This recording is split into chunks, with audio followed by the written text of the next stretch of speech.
Welcome to How Preschool Teachers Do It. I'm Cynthia. I'm Alison. And we have a combined 55 years of experience working with children, families, and experts in early education. We are not random influencers. No, we are not.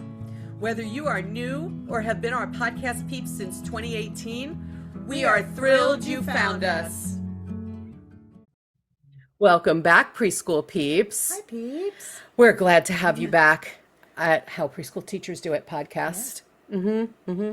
So we have been starting out episodes this is the third one, maybe? This is the third one, I think. Third one, where we're starting out a little differently than we had been doing for a while. We've gone in and out of how we start episodes.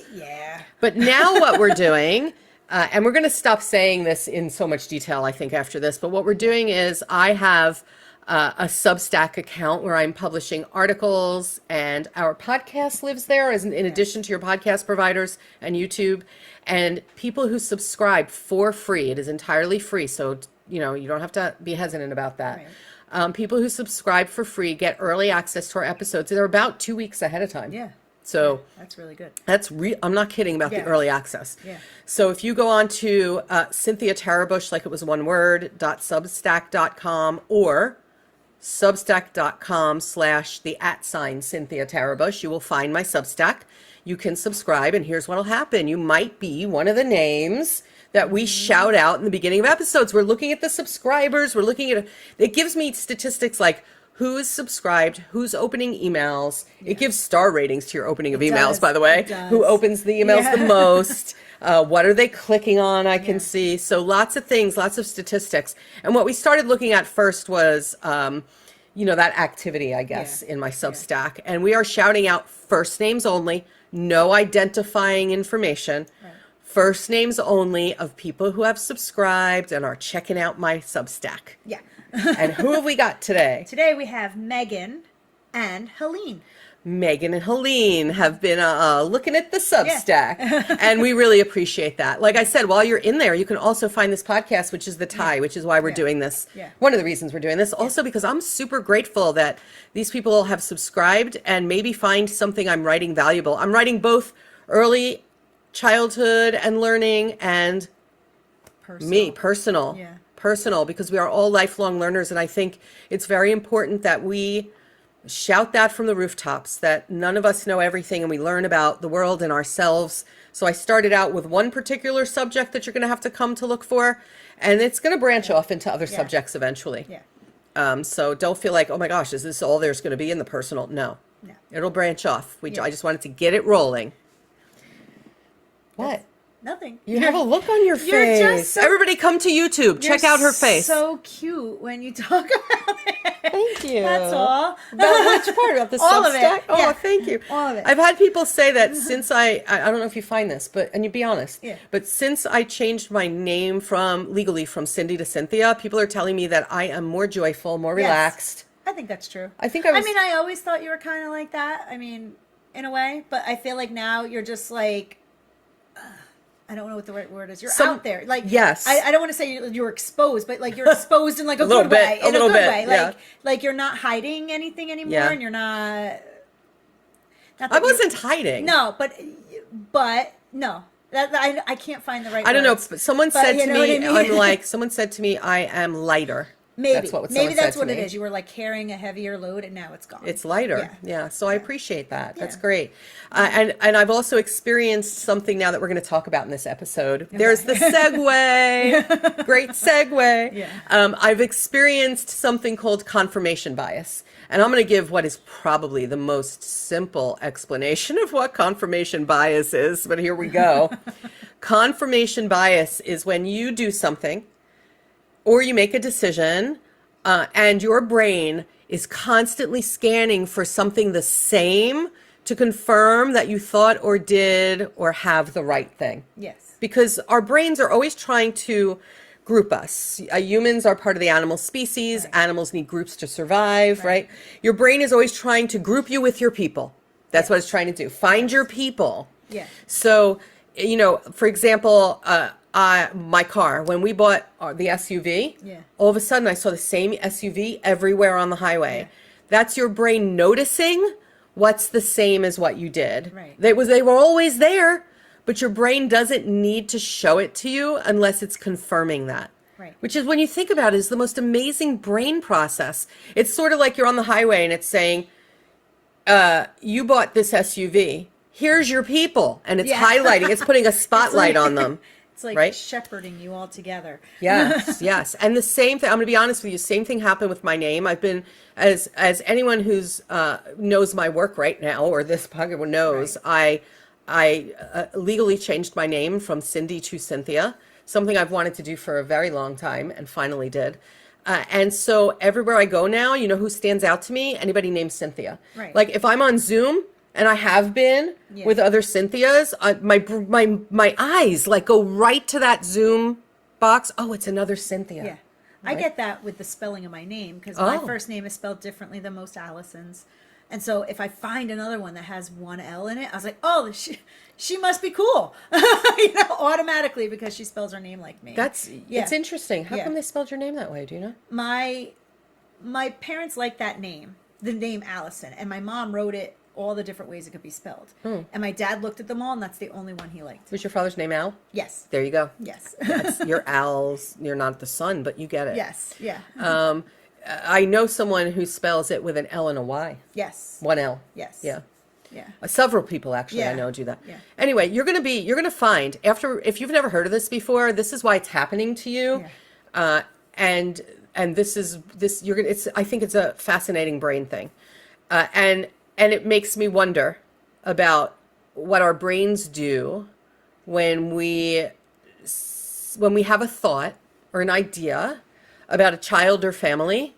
Part of what confirmation bias would do would be to have you see only that rather than other things, to confirm that your opinion or your ideas about this child or family are in fact correct, and probably the whole world feels that way because here's some evidence. Right. That's what your brain does. Yeah. So if we're talking about something like children's behavior, and we have decided that this child is trouble, your brain is going to want to confirm that.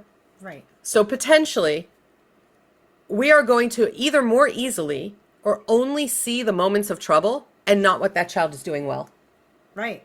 And this happens a lot. Yes. I feel. Yes. You're never seeing like the good. And there's good in all the children, right? So like, but you're just confirming, you're like, yep, told you he was trouble. See, there it is. There it is. Yep. And told you, like, because, and you're never saying like, oh, but he just helped a friend over here. Right. No, that doesn't count, because he did all this other troublesome stuff, maybe. Like. You're at least going to see more. Your brain is looking for it. And you're going, I think, to sometimes attribute normal, typical behavior to be like, nope, see, that's trouble. But it's not. Yeah. Because you're just so used to looking for the trouble. Yeah. I also wonder, about even just characteristics that are beyond the children's control. Yeah. It would be confirmation bias. I'll just give you an example that pops into my head. I'm sure there are better examples of this, but it would be confirmation bias. Like, if I myself have children, and let's say my children are blonde, which they are not, but my children are blonde, I am bound to notice first the blonde people, not only, but first. Right? Like on the highway, you see other cars on the road, but on the freeway or the highway, you see other cars, but your attention is drawn, right? So if your children are, I don't know, if they have a particular characteristic, your brain will go to that child first, the other child who's like that, which makes me wonder about how our attention is divided. Right. Right? And I think it's probably like any other bias. I'm going to look up in a second, maybe while you're talking, but I think it's probably like any other bias where you have to be aware of it, and you have to be able to think to yourself, oh, I'm doing this, or I'm noticing this because I must have confirmation bias. I now need to shift my attention. Can you be aware of it? Well, I think you can, because isn't it like, I think the example of cars is a really good one, because I think a lot of us have experienced that, where all of a sudden everybody's got the same car as you. Yeah. But that's not true. They were always out there. Everybody else is out Yeah. there. You're just noticing. Your brain Yeah. is taking you to that. Right. right? Your brain is taking you. How do you make it so your brain doesn't take you there? Like, how do you break that?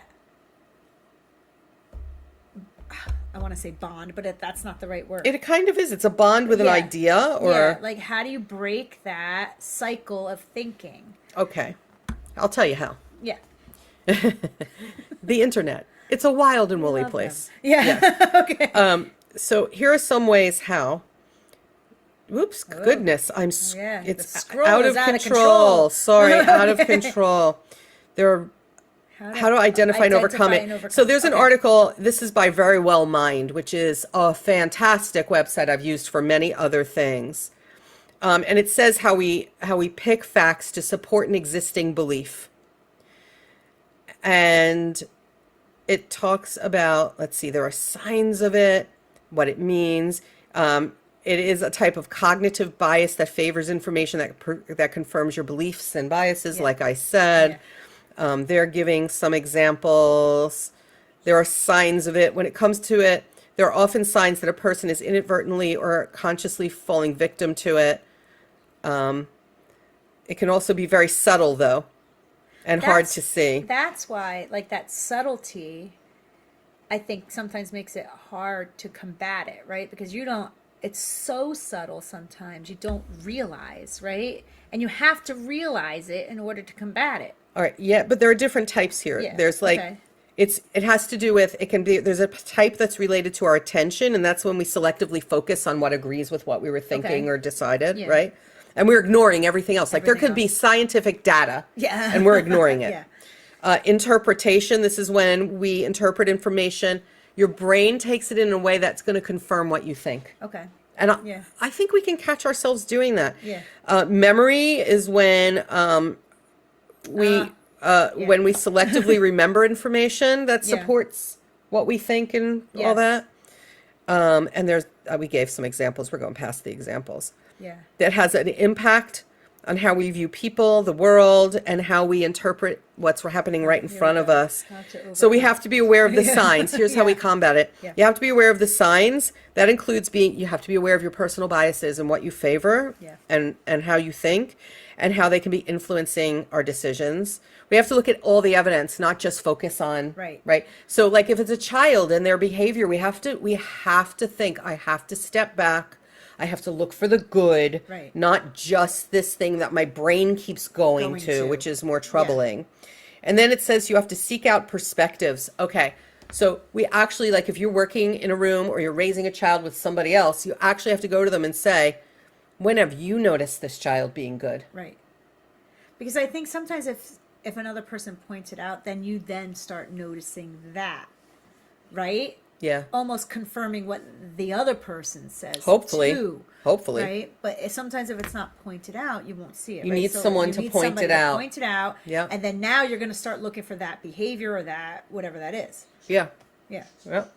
And then another way to combat it, it says online, is you have to be willing to change your mind. If don't go into everything open-minded, like if you've decided that this child is a certain way and you are not budging off of that, then there's no help for you. Yeah, there is no. Honestly, there's not. Yeah, you're just going to continue thinking that way, and that's what you believe, and okay. But that's not fair to the child. We have to be willing to say, okay, this is what I'm noticing about this child, and it may not be all of the truth. Right. It may not be all the facts. Yes. Right. And it says in another space on the internet, it says, I love this. Assign a devil's advocate. In group settings, assign someone to challenge the prevailing belief. Oh, I love that. Like that. Yeah. I was in a preschool classroom yesterday. I was talking to teachers in a preschool classroom, and they're doing a particular study from the creative curriculum. They're doing the camera study, which was phenomenal. Yeah. Cool. And they told me that every day they pick a child to document the day with one of the cameras they have. They are cool. it was so cute. That is cool. And they call that child, they pick a lucky duck. Yeah. They pick a lucky duck, and the lucky duck gets to take photos all day long, and then they send it home to the families like, that this was Allison's a day in the life of Allison, I think is what they call it. Love it. If you're one of the people who did this and you know who you are, this is how much I loved it. I'm talking about it on the podcast. So they pick a lucky duck to do that. I'm thinking we pick a devil's advocate Okay. to combat our biases. Right. Right? Or even think about with adults, like I believe XYZ. Right. I'm only going to notice people who also believe XYZ. And then you surround yourself with those people who believe XYZ, and now everybody's confirming each other's biases. And isn't that what's happened in this happening 2026? Yes. Isn't that what happened? And then you're not allowing other opinions in because you automatically, like, your opinion's wrong. Look, all these people with me believe that you are wrong, so you must be wrong, right? You know why people watch only the news channel they like? Confirmation bias. Yes, that is correct. Confirmation bias. So we're not hearing, the news used to give every side or a neutral As side. it should. That's And what the now news we're is not supposed to hearing be. that because our brains make us uncomfortable if we go to listen to the other. Correct. It's about being open-minded, Yes. especially children. Oh my goodness, they're so innocent. They deserve that. They deserve that. Being open-minded, focusing on data, being willing to change what you think, assign a devil's advocate. I like that. I like it a lot. Yeah. And avoid it is this way or it is that way thinking, that kind of Okay. black and white thinking, Yeah. because so much of life falls into the It's gray mostly areas. in between. There is no human being, not the children either, who are entirely good or entirely bad. Correct. Even those ones where we think, those children who we think, oh, this child is just the absolute best. You know, they have areas where they need to build strength as well, where Right. they're not as strong, where Right. they misstep. There is no perfect human being. But don't we do that? We tend to go, this We is the do. good one, this is the not good one. But I notice it when you start thinking of, like, this is the perfect child, right? They're so perfect. They will fall through the cracks because Yeah. you're so only looking like, oh, look, he does everything perfectly, and then you one day realize, like, wow, this child is struggling with this one little skill, and you didn't notice it because you have them glorified almost. Yeah, And that- glorified yeah, is you know, right. Yeah. Glorified. And that they can do no wrong. The- And you're like, yeah. no, there's skills that you are missing that need to be worked on because you have that fear. The confirmation bias can Yeah. go in either direction. Yeah. It can be your brain is seeking out only the good, the wonderful, the Right. connection, Yeah. or your brain is seeking out only the things that are more challenging to you. Right. Right. And your brain is seeking out your car Yes. and maybe the sort of home you live in. Well, that's true too. Or, I don't know. Don't you notice people, like, I've noticed people even, I'm getting new glasses soon. I'll notice everybody who has similar glasses for a while. You know what I notice? Because I have curly hair. I will notice Oh, other yes. curly-haired people. And 100%. often wonder what product they're using. That's usually what I'm doing. Like, What product's in their hair wagon looks in the... great. Like, what product are you What using? products do you have in And your I cart? Also, okay, just yesterday I found myself protecting I have a girl in my class who has very curly hair, and people were touching it. I was like, oh no, you don't touch curly people's hair. No, there's a lot of product in the hair. It takes a lot to me, and I found myself protecting her hair. Okay, but that's because I'm curly hair too. And I you think. noticed- and I noticed it, and I know what it takes. I to wonder get that curl. I wonder if other children were touching each other that way, if you would have gone to her first. That would be confirmation I bias. don't know. Yeah, nobody else was. They were all touching her hair, and I'm like, why are you touching? You shouldn't be touching her hair anyway. But like, I also was like, no, you can't touch her. Like, I don't know. Maybe I wouldn't have noticed it if it was straight hair. I don't know. I think it's really important that we Yeah. fight this. Yeah. How can we, as early educators or families, say that we try to treat children with equity Yeah. when we are not challenging the fact that some of the reactions and actions that we take are related Right. to confirmation bias that we Right. all have, Right. that our brains are looking to confirm something. Yeah. I keep saying it, I know, but I just think it's the most amazing brain thing. It is. That'll It draw is. your attention that way. It is. There are things that if it is not a part of you, that are happening that you don't notice, but other people are because it's part of their confirmation bias. Right. It's so fascinating It to is. me. It is really fascinating. If I didn't do this, I loved psych classes. I should have Oh, done me that. too. Yeah. Yeah. Yeah. I wanted to study cults, which I think Oh, is a cults are total confirmation. fascinating. Yes, and that is a total like. But that's the confirmation bias, topic too. of psychology as well. Yes. Yes. Right? What makes you follow people Yep. like that? Like, always fascinated me.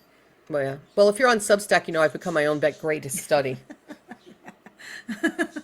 Very interested in the way I think and why. Yeah. And how you can change it if you Yes. want to. Yes. You don't have to, and maybe you don't want to, but if you want to, you can. I will say, as somebody who works on my own thinking all the time, it is very difficult to change. It is, but you can. But you can. But it is very, very It is very hard. It is difficult. And you can. But you can do it. Yep, Yeah. you can do it. Yeah. Okay, folks, so I hope that this episode inspires you to think about your confirmation biases. What are they? What is attracting your attention? And how can you combat that to make sure that your attention has a little more equity? Yeah. And don't forget that we are on Facebook. We have a How Preschool Teachers Do It podcast page. We have a website, howpreschoolteachersdoit.com. We are now on my Substack, which I mentioned earlier in the episode. I got the QR code. On YouTube, we have a QR code that would lead you to all the things. Yep. So you can go to YouTube and find the QR code. If you do go to YouTube, please like and subscribe. Yep. That helps us with our algorithms. And we, by the way, appreciate, we sometimes get comments in the YouTube about our episodes or the impact we have, and we love that. Yeah, we love that. You can comment wherever you can to us, and we love it. Yeah. All right, folks, we will catch you next time on the podcast. Bye, peeps. Bye, peeps.